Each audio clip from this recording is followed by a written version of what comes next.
guys, welcome back to my channel. ఈ రోజు నేను మీకు జపాన్ లో సెకండ్ హ్యాండ్ స్టోర్ ని చూపెట్టబోతున్నాను. ఈ స్టోర్ లో మీకు యూజ్డ్ గూడ్స్ ఉంటాయి అన్నమాట. ఇందులో మనం రీసేల్ చేయొచ్చు, లేదంటే మనకు ఏదైనా నచ్చితే కొనుక్కోవచ్చు. అసలు ఈ షాప్ లో ఏమున్నాయి, ఏమేం వస్తువులు ఉన్నాయి అని మీరు చూడాలనుకుంటున్నారా? అయితే నాతో రండి, చూపిస్తాను. నాకైతే ఈ సెకండ్ హ్యాండ్ స్టోర్ కాన్సెప్ట్ అనేది మంచి అనిపించింది. ఎందుకంటే ఇప్పుడు మన ఇంట్లో ఒక ఫంక్షన్ ఉందండి, దానికి మనం 10,000 పెట్టి ఒక డ్రెస్ కొంటాం. ఆ తర్వాత మనం ఎన్నిసార్లు వేస్తాం, అది 1 టైం వేస్తాం, 2 టైమ్స్ వేస్తాం కావచ్చు. ఆ తర్వాత అది మన వార్డ్రోబ్లో అలాగే ఉండిపోతుంది. ఇలాంటి షాప్స్ ఉంటే మనం ఇక్కడ తెచ్చి అది అమ్మేస్తే మనకి అట్లీస్ట్ ఒక 4,000 అయినా దాంట్లో రిటర్న్ వస్తుంది. అండ్ కొందరు ఉంటారు కదా, ఇప్పుడు ఒక్కసారి వేసుకోవడం కోసం అంత పెట్టి కొనడం ఎందుకు అనుకున్న వాళ్ళకి ఇప్పుడు వాళ్ళకి ఈ షాప్ అయితే బెస్ట్ ఆప్షన్ అవుతుంది.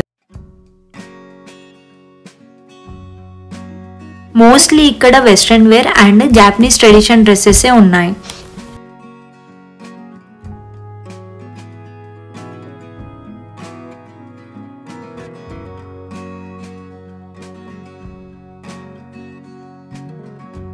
ఈ స్టోర్లో మెన్స్ సెక్షన్ కూడా ఉంది. వాళ్ళకి కావాల్సిన జాకెట్స్ అన్నీ ఉంటాయి. అండ్ ఇక్కడ పిల్లలకు కూడా ఉంటుంది.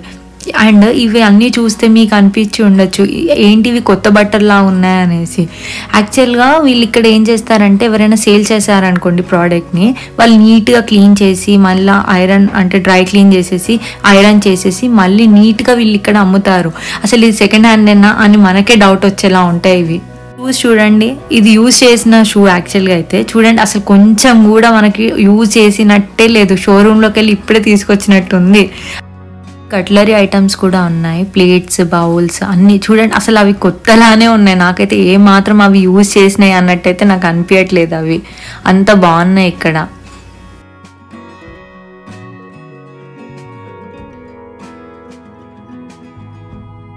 ఇంకొకటి చెప్పాలి మీకు స్టోర్ గురించి. అంటే ఇక్కడ అన్ని యూజ్డ్ ప్రోడక్ట్స్ ఏమి ఉండవు, కొన్ని కొత్తవి కూడా ఉంటాయి. అంటే ఎలా అంటే, ఇప్పుడు మన షాప్లో ఒక 1-2 ఇయర్స్ నుంచి అసలుకే సేల్ అవ్వలేదు ఆ ప్రోడక్ట్. సో అలాంటప్పుడు ఏం చేస్తారంటే, ఇలాంటి స్టోర్స్కి తెచ్చి వాళ్ళు సేల్ చేస్తారు. అది మనకి తక్కువ ప్రైజెస్కే ఇక్కడ పెట్టి అమ్మేస్తారనమాట. ప్రైజింగ్ విషయానికి వచ్చేస్తే, ఈ ప్రోడక్ట్ కండిషన్ దాన్ని బట్టి ఒక రేట్ ఉంటుంది. అండ్ ఆ ప్రోడక్ట్ ఏ ఇయర్లో మ్యానుఫ్యాక్చరింగ్ అయిందనే దాన్ని బట్టి కూడా ప్రైస్ అనేది డిసైడ్ చేస్తారు. ఫర్ ఎగ్జాంపుల్, ఇప్పుడు ఈ ఫ్రిడ్జ్ ఉందనుకోండి, ఇది 2015లో మ్యానుఫ్యాక్చర్ అయింది. సో దీనికి కొంచెం తక్కువ ప్రైస్ ఉంటుంది అనమాట. ఇప్పుడు ఇంకొక ఫ్రిడ్జ్ ఉంది, అది 2020లో మ్యానుఫ్యాక్చరింగ్ అయింది, దానికి కొంచెం ఎక్కువ ప్రైజింగ్ అనేది ఉంటుంది. సో అలా ఇక్కడ ప్రైస్ అనేది వాళ్ళు డిసైడ్ చేసి పెడతారు, దాన్ని బట్టి మనం కొనుక్కోవచ్చు.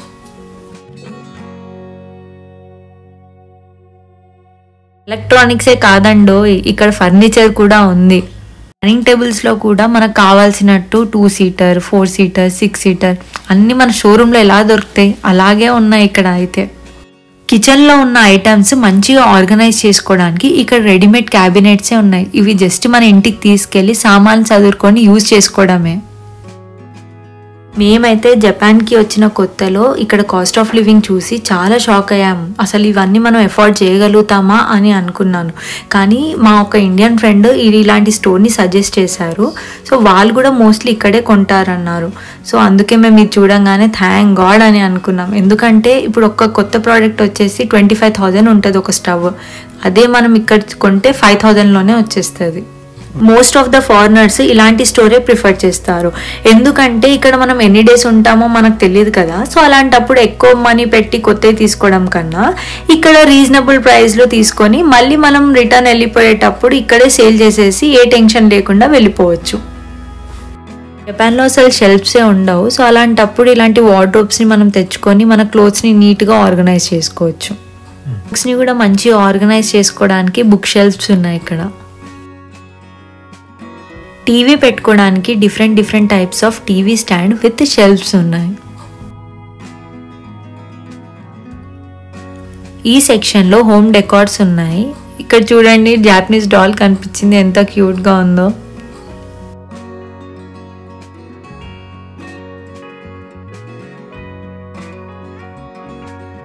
పిల్లలకి కావాల్సిన అన్ని టైప్స్ ఆఫ్ ఐటమ్స్ అయితే ఇక్కడ ఉంటాయి. నేను కూడా ఇక్కడ మోస్ట్లీ సేల్ చేస్తూ ఉంటాను. ఎందుకంటే ఇప్పుడు విహాన్ ఫస్ట్ ఇయర్లో ఒక టైప్ ఆఫ్ టాయ్స్ అని ఆడతాడు, మరి సెకండ్ ఇయర్ వచ్చాక తను అప్గ్రేడ్ అవుతూ ఉంటాడు కదా. సో అలా ఆ టాయ్స్ని అలాగే ఇంట్లో పెట్టుకోవడం కన్నా ఇక్కడ వచ్చి సేల్ చేస్తే నాకు మనీ వస్తాయి. ఇంకా కాకపోతే ఏంటంటే ఇప్పుడు అదే మనీతో నేను కొత్తగా కొనాలంటే కొత్తగా కొనొచ్చు. ఇక్కడే నాకు ఏదైనా మంచి డీల్లో దొరికితే ఇక్కడి నుంచే నేను తీసుకుంటాను.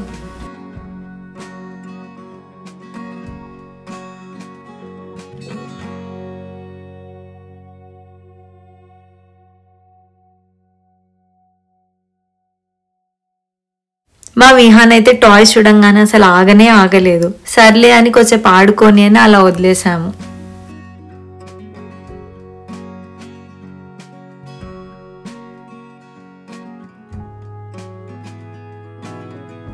అన్ని టైప్స్ ఆఫ్ మ్యూజికల్ ఇన్స్ట్రుమెంట్స్ కూడా ఇక్కడ ఉన్నాయి.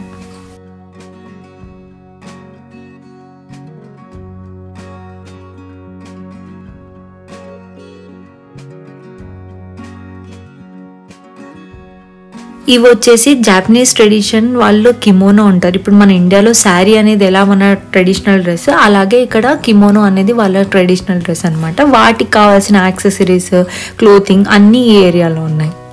ఈ సెక్షన్ వచ్చి చూస్తే టాప్ బ్రాండెడ్ బ్యాగ్స్ ఉన్నాయి. దీనికి ఒక మంచి రీసేల్ వాల్యూ కూడా ఉంటుందండి. ఇప్పుడు మన ఇండియాలో ఒక గోల్డ్ కొంటే మళ్ళీ దాన్ని మనం సేల్ చేస్తే మనకు ఒక మంచి వాల్యూ ఎలా వస్తుందో సేమ్ ఈ బ్యాగ్స్ కూడా. ఇప్పుడు మనం ఒక బ్యాగ్ కొన్నాం 5 lakhs పెట్టి, ఒక 2-3 years వాడాం, తర్వాత మనం ఇది సేల్ చేద్దాం అనుకుంటే అట్లీస్ట్ మనకి 3 lakhs అయినా రిటర్న్లో వస్తుంది. అంత మంచి వాల్యూ ఉంటాయి ఈ బ్యాగ్స్కి.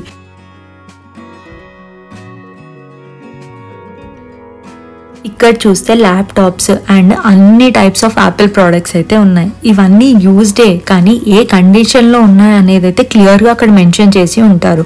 సో దాన్ని బట్టి మనకి మంచి డీల్లో వస్తుందా లేదా అని చూసుకొని తీసుకోవడమే. కానీ విని ఎరగని మీకు ఒక షాకింగ్ న్యూస్ చెప్పాను. జపాన్లో 1 yenకే యాపిల్ ఫోన్ వస్తుంది. అది ఎలా అని తెలుసుకోవాలని మీకు ఇంట్రెస్టెడ్ ఉంటే మీరు కిందున్న కమెంట్ సెక్షన్లో కమెంట్ చేయండి. దాని గురించి నేను క్లియర్గా మీకు ఇంకొక వీడియోలో చెప్తాను.